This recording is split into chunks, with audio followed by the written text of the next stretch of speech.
પુરાણ અને શાસ્ત્રો અનુસાર ભગવાન કૃષ્ણ વિષ્ણુના અવતાર છે. વિષ્ણુજીનો જન્મ માતા દેવકી અને વાસુદેવના વંશમાં કાન્હા તરીકે થયો હતો. કન્હૈયાએ પૃથ્વીને પાપમાંથી મુક્ત કરવા માટે પૃથ્વી પર અવતાર લીધો હતો. તેમનું આખું જીવન માનવજાત માટે બોધપાઠ હતું. ધર્મ અને કર્મ વિશે શીખવ્યું. બાળપણમાં ગોકુલ અને વૃંદાવનમાં પોતાના તોફાની વૃત્તિ અને લીલાઓથી લોકોને રમતરમતમાં જીવનના પાઠ શીખવતા હતા. કાનાયમુનામાં સ્નાન કરવા ગયેલી ગામની મહિલાઓ અને છોકરીઓના વસ્ત્રો ચોરીને મોટો સંદેશો આપ્યો હતો. રાધાને પ્રેમ કર્યો પણ લગ્ન ન કર્યા. આ દ્વારા પણ તેમણે ધર્મ અને કર્મ વિશે શીખવ્યું હતું. 19 ઓગસ્ટના રોજ છે કૃષ્ણ જન્માષ્ટમી. મહાભારતમાં અર્જુનના સારથી બનીને તેમણે પાપ અને અસત્ય સામેના યુદ્ધ માટે તેના પ્રિયજનોની સામે ઊભા રહેવાનો પાઠ શીખવ્યો. ધાર્મિક નિષ્ણાતોના મતે શ્રી કૃષ્ણ દ્વારા બતાવેલા માર્ગ પર ચાલીને જીવનની મુશ્કેલીઓ દૂર કરી શકાય છે. કોઈપણ વ્યક્તિ પોતાના જીવનની કેટલીક બાબતોને અપનાવીને તેના જીવનમાં સફળતા મેળવી શકે છે. 19 ઓગસ્ટના રોજ કૃષ્ણ જન્માષ્ટમી છે. આ દિવસે કાનાનો જન્મ થયો હતો. કૃષ્ણ જન્માષ્ટમીના અવસર પર જાણો દેવકીનંદનની 5 વાતો જેને અપનાવવાથી જીવનમાં સફળતા મેળવી શકાય. મુશ્કેલ સમયમાં સાથ આપવો. સુદામા ગરીબ બ્રાહ્મણ હતા અને કૃષ્ણ દ્વારકાધીશ હતા એટલે કે રાજા બન્યા હતા.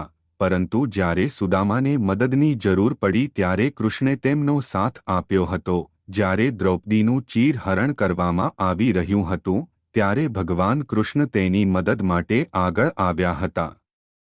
જ્યારે પાંડવો અને કૌરવો લડ્યા ત્યારે ભલે કૌરવો પાસે વધુ સેના હતી, મોટા માણસો હતા, પરંતુ કૃષ્ણએ તેમના મિત્રો એટલે કે પાંડવોને સાથ આપ્યો હતો.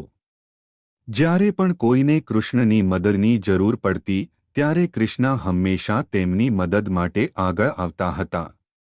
મિત્રતામાં ન જુઓ સ્ટેટસ. કૃષ્ણ અને સુદામાની મિત્રતાનું ઉદાહરણ આપવામાં આવ્યું છે. બાળપણના શિક્ષણ દરમિયાન આશ્રમમાં એક રાજા અને એક ગરીબની મુલાકાત થઈ હતી. વર્ષો પછી સંજોગો બદલાયા હતા. સુદામાની આર્થિક સ્થિતિ ખૂબ જ ખરાબ થઈ ગઈ હતી, પણ કેશવને સુદામા ગરીબ હોવાથી કે પરિવારનું ભરણપોષણ કરવા ભિક્ષા લેતા શરમ ન હતી. તેમના માટે સુદામા બાળસખા હતા. સુખ દુઃખનો સાથી હતો. રાજા હોવા છતાં સુદામા જ્યારે મહેલમાં આવતા ત્યારે તેમની સાથે ખૂબ જ આદરપૂર્વક વર્તતા હતા. પોતે સુદામાના પગ ધોયા હતા. કૃષ્ણએ ક્યારેય મિત્રતામાં સ્ટેટસ જોયું નથી. સાચા રસ્તા પર ચાલવાની સલાહ. શ્રી કૃષ્ણ પોતે ધર્મના માર્ગે ચાલ્યા અને અન્યોને સાચા માર્ગ પર ચાલવા માટે પ્રેરિત કર્યા. ધર્મની રક્ષા માટે શ્રી કૃષ્ણએ પાંડવોને કૌરવસેનાનો સામનો કરવાની પ્રેરણા આપી. જ્યારે તેના પરિવારના સભ્યો યુદ્ધના મેદાનમાં અર્જુનની સામે ઊભા હતા, જેની સાથે અર્જુન યુદ્ધના નામે વિચલિત થઈ ગયો હતો, ત્યારે કૃષ્ણે અર્જુનને ગીતાનો પાઠ સંભળાવ્યો. સારથી બની સમગ્ર યુદ્ધ દરમિયાન અર્જુન સાથે ઊભા રહ્યા અને ધર્મના યુદ્ધમાં પાંડવોને સાથ આપ્યો હતો. શાંતિનો પાઠ. ભલે શ્રી કૃષ્ણે મહાભારતના યુદ્ધમાં તેના સારથી બનીને અર્જુનને મદદ કરી હતી. ભલે કૃષ્ણએ ગીતાનો ઉપદેશ આપીને અર્જુનને પોતાના સ્વજનો સાથે યુદ્ધ કરવાની પ્રેરણા આપી, પરંતુ જ્યારે આ યુદ્ધ શરૂ થવાનું હતું ત્યારે કૃષ્ણએ પણ મહાભારતને રોકવાનો પ્રયાસ કર્યો હતો.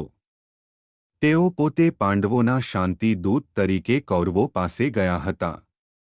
તે ઇચ્છતા હતા કે વિવાદનો શાંતિપૂર્ણ રીતે ઉકેલ આવે.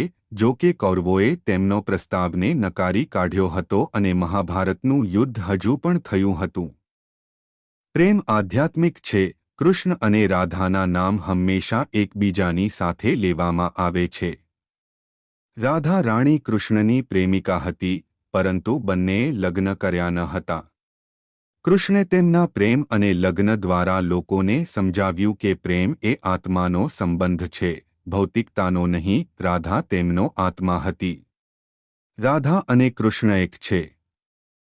આત્મા અને શરીર પરણેલા નથી, તેઓ એક છે. આ ઉપરાંત કૃષ્ણએ એ પણ શીખવ્યું કે જો પ્રેમ પૂર્ણ ન હોય તો વ્યક્તિએ પોતાના કર્તવ્યથી ભટકી ન જવું જોઈએ.